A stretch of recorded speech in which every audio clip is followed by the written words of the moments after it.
Hace mucho tiempo, un sabio dijo, el ser humano es el único ser que acepta vivir con un tirano dentro de su propia cabeza. Y es cierto, esa voz interior, siempre insatisfecha, siempre juzgando, es conocida por todos nosotros. Susurra, podrías haberlo hecho mejor cuando estamos agotados. Grita, otra vez lo arruinaste cuando cometemos un error. Nos recuerda, mira a los demás, son más exitosos, más inteligentes, más valiosos. ¿De dónde viene este juez implacable que se ha instalado en nuestra mente? ¿Por qué tiene tanto poder? ¿Es posible llegar a un acuerdo con él? Vamos a descubrirlo. Raíces del crítico interno, infancia y críticas del entorno. Imagina a un niño o una niña que apenas está aprendiendo a vivir. Dibujan garabatos, pero en lugar de un «qué bonito», escuchan. ¿Así se dibuja? Mira cómo lo hace María, mucho mejor. Sacan una nota excelente, pero en vez de alegría, sus padres preguntan, ¿y por qué no fue la nota más alta? Con el tiempo, ese niño empieza a creer, para que me quieran, debo ser perfecto. Y así nace ese crítico, una voz que alguna vez fue de los adultos y que ahora resuena dentro de nosotros. Como decía Carl Jung, todo lo que nos irrita de los demás puede llevarnos a comprendernos a nosotros mismos. Pero, ¿y si ese algo se instaló en nosotros por quienes nos criaron? Trauma narcisista. A veces a un niño le falta algo simple. Eres importante, vales por el simple hecho de existir. Si en cambio solo recibe indiferencia o un amor condicional, si te portas bien, te querré. Dentro de él crece un dolor. Ese dolor se transforma en un crítico que repite, no sos lo suficientemente bueno. Y cuanto más intenta complacer a esa voz, más fuerte se vuelve. Escuela y sociedad. ¿Recuerdas tus años escolares? Calificaciones, comparaciones. Pedro resuelve mejor los problemas. María siempre es más ordenada. Y luego las redes sociales donde todos parecen tener una vida perfecta.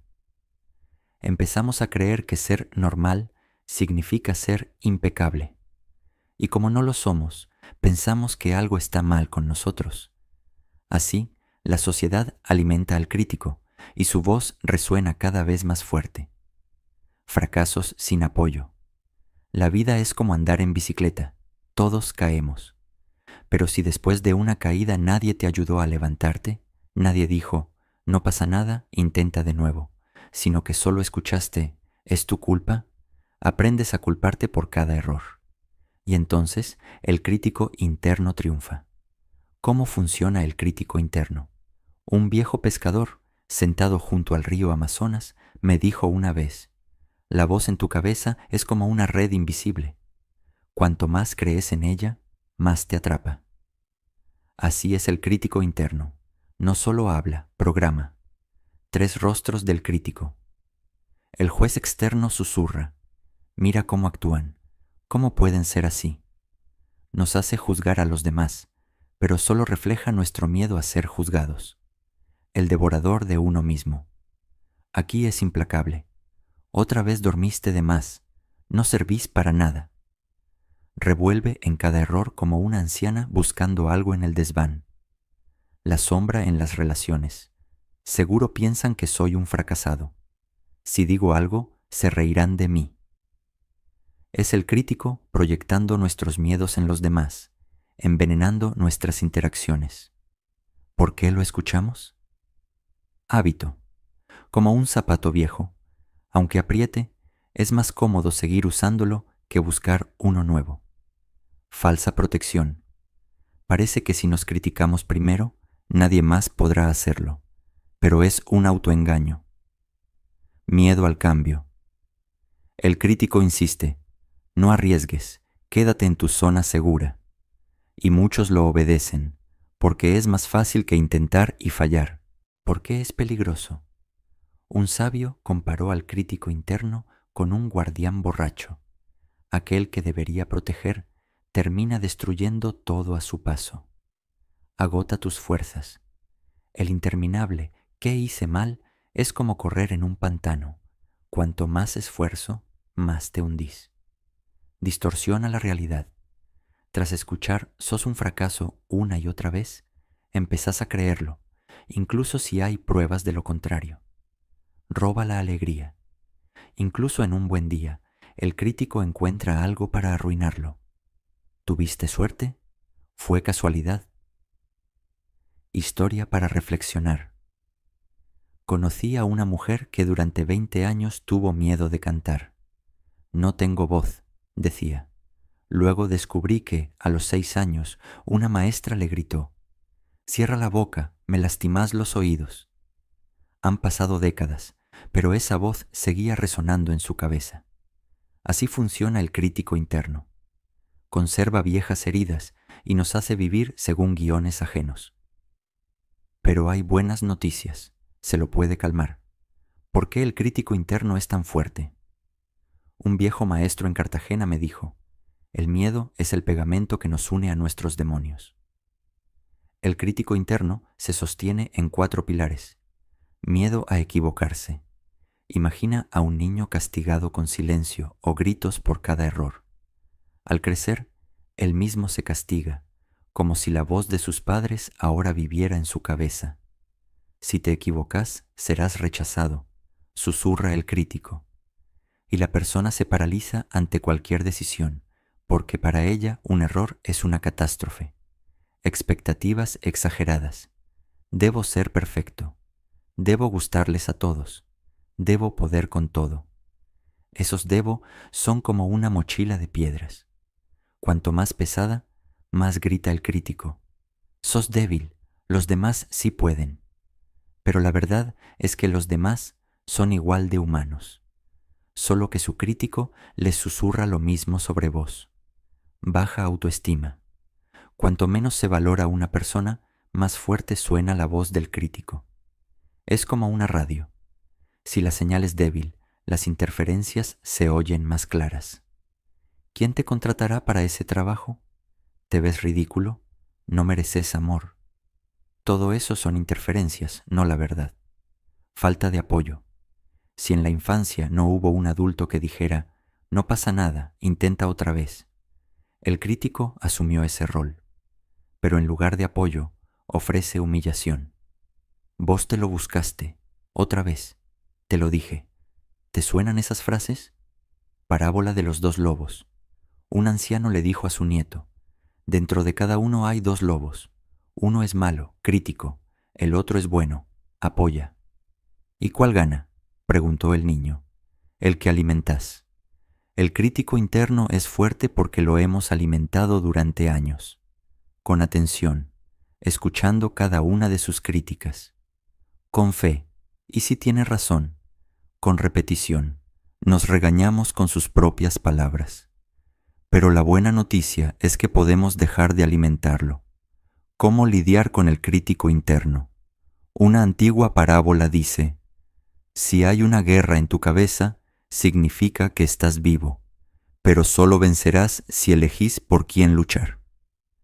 Aquí hay formas de calmar al crítico interno poco a poco. Conocer al enemigo. Empieza por notar cuándo habla el crítico. Crea el hábito de responderle mentalmente: ah, sos vos otra vez. Gracias, pero yo me encargo. Como decía Mark Twain, si dejas de escuchar a quienes dicen que no lo lograrás, no oirás cuando lo consigas. Separar las voces. Imagina que el crítico es ese maestro severo de tu infancia. Ahora crea un nuevo personaje. Un mentor sabio que diga: sí, fue un error, pero ¿qué podés aprender de esto? Practicar la autocompasión. Cada noche, recuerda 3 cosas. ¿Qué hiciste bien hoy? ¿Qué fue difícil, pero lo intentaste? ¿Por qué podés estar orgulloso de vos mismo? Como dijo la Madre Teresa: si te juzgás, no tendrás tiempo para amarte. Técnica del ¿y si? Cuando el crítico diga: vas a fallar, pregúntale: ¿y si todo sale bien? ¿Y si no es el fin del mundo? ¿Y si lo logro como ya lo hice antes? Interrupción física. Si el crítico se vuelve abrumador, levántate y lávate la cara con agua fría. Da una palmada y di, para, en voz alta. Pone una banda elástica en tu muñeca y hacela sonar. Esto reinicia tu mente. Una historia de sanación. Conocí a alguien que durante 30 años tuvo miedo de hablar en público. Cada vez su crítico gritaba, todos verán que sos un idiota. Un día decidió escribir esas frases en un papel. Luego, junto a cada una, escribió una refutación. Todos verán. La gente está ocupada con sus propios pensamientos. Idiota. Estoy bien preparado. Un año después, dio una charla en una conferencia. El crítico aún susurraba, pero como un ruido lejano de radio. Es importante recordar, el crítico interno no es el dueño, solo un huésped en tu mente. Cuanto menos le temas, más silencioso se vuelve. Conclusión. El camino hacia la armonía con uno mismo. El crítico interno es como una campana vieja en una torre. Alguna vez su sonido fue útil para advertir peligros, pero si suena sin parar, vivir se vuelve imposible. Hemos explorado de dónde viene esta voz. Las creencias de la infancia. Sé perfecto o no te querrán. Los miedos y heridas. Si fallas, dolerá. La presión social. Debes cumplir con todo. Pero lo más importante es que aprendimos que podemos negociar con él. Claves para el equilibrio. Conciencia. Notar cuándo habla el crítico y separarlo de vos. Reinicio. Detener el flujo de autocrítica con técnicas de para o reformulación. Abogado interno. Cultivar una voz de apoyo que te recuerde. Tenés derecho a equivocarte. Cuidado personal. Tratar tus debilidades con la misma ternura que a un niño que está aprendiendo. Es importante recordar. El crítico no desaparecerá del todo, y está bien. En pequeñas dosis ayuda a crecer. Tu tarea no es destruirlo, sino reducir su poder. Como decía el filósofo Marco Aurelio, tenés poder sobre tu mente, no sobre los eventos externos. Comprende esto y encontrarás fuerza. Al aprender a manejar al crítico interno, no te volverás perfecto, pero ganarás algo más valioso, la libertad de ser vos mismo. Y entonces, en el silencio donde antes solo había reproches, escucharás otra voz, la tuya, la que dice, sos suficiente.